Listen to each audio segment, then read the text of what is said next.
Bro and sis, selamat datang di channel yang nggak ngasih spoiler, tapi ngasih segala-galanya, mulai dari alur, adegan-adegan nyeleneh, sampai dosa-dosa karakter filmnya dibongkar mentah-mentah. Dan sebelum kita ngilang kayak karakter utama di film ini, hajar dulu tombol subscribe-nya ya.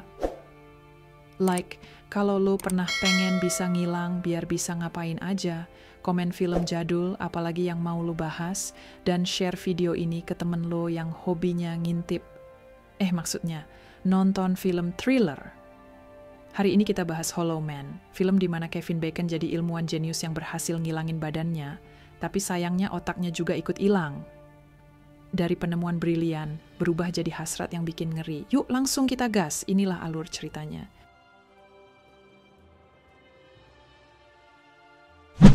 Kita mulai filmnya di lab super rahasia, penuh komputer, kabel, dan kabel yang bikin kita pengen colokin charger HP juga. Disinilah ilmuwan ganteng, tapi nyebelin, Dr. Sebastian Cain, Kevin Bacon, kerja bareng timnya. Mereka lagi eksperimen bikin hewan jadi tak kasat mata. Iya, kayak temen waktu ditagih utang, ilangnya permanen. Dan boom, eksperimennya sukses. Seekor binatang dikasih serum, dan kling, dia menghilang. Tim heboh pada tepuk tangan. Karena merasa paling jagoan dan pengen cepet viral, dapat Nobel maksudnya, Sebastian mutusin buat nyoba serum itu ke dirinya sendiri. Dan boom, dia berhasil ngilangin badannya. Tapi efeknya, perlahan bukan cuma badannya yang hilang, akhlaknya juga ikut nyusul. Dia mulai ngerasa bebas, kayak wifi publik, semua bisa diakses, tapi bahaya. Nah guys, di titik ini, Sebastian mulai berubah drastis.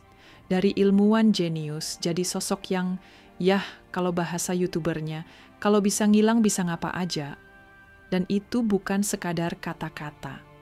Suatu malam, Sebastian berdiri diam, mengintip dari jendela apartemen tetangganya, Sarah, cewek cantik yang sebelumnya cuma disapa dari lift atau lorong, tapi malam itu beda.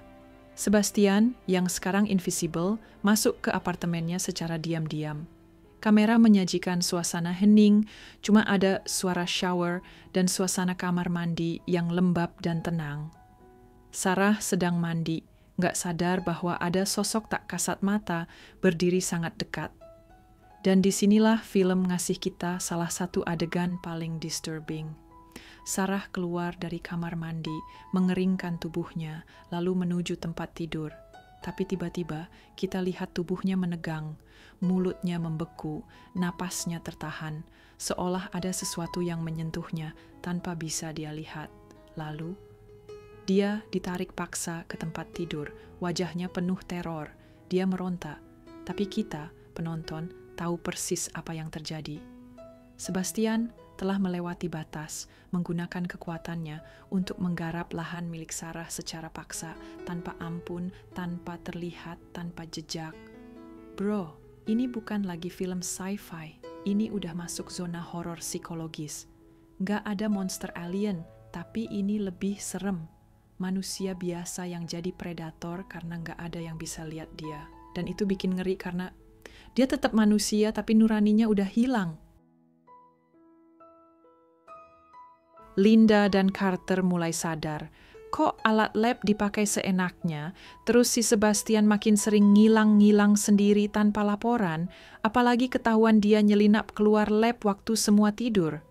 Mulailah mereka investigasi, tapi sayangnya, Sebastian udah keburu makin gila kekuasaan.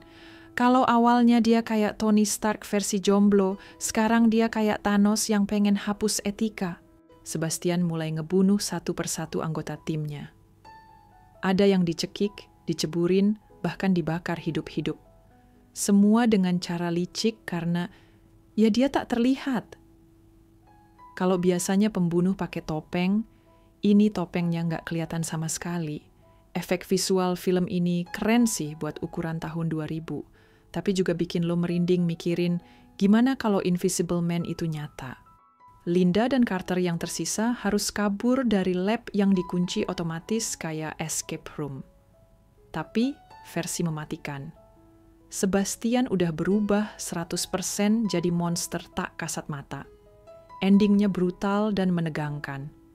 Linda akhirnya ngebakar dia pakai kabel listrik di lift sambil meledakkan labnya. Ya udah, kayak final boss game Resident Evil. Boom! Film ini nunjukin kalau teknologi secanggih apapun bisa jadi malapetaka kalau jatuh ke tangan yang salah. Invisible bukan berarti nggak ada, dan kekuatan tanpa tanggung jawab itu bukan keren, tapi serem. Jadi ingat bro, kadang yang paling bahaya itu bukan setan, tapi manusia yang ngilangin rasa malu dan nurani. Dan itulah kisah Kevin Bacon yang tadinya ilmuwan keren. Malah jadi tukang ngintip berkekuatan super. Moral cerita, punya otak doang nggak cukup bro. Kalau nggak dibarengin akhlak, ujung-ujungnya bisa jadi invisible ngeri kayak dia. Kalau lo suka bahas film yang nggak biasa, yang agak gila, agak nyeleneh, tapi tetap on track, langsung pencet like-nya ya. Jangan lupa subscribe, biar channel ini nggak invisible. Dari berandamu, komen film lain yang pengen lo bedah bareng gua, dan share video ini ke teman-teman lo biar mereka juga mikir 2 kali kalau dapat kekuatan ngilang. Gua pamit dulu. Bukan buat ngilang, tapi buat nyari remote AC yang entah kenapa suka hilang sendiri. Sampai jumpa di video selanjutnya, dan inget, jadi manusia itu keren, tapi jadi manusia bener itu jauh lebih penting. Bye.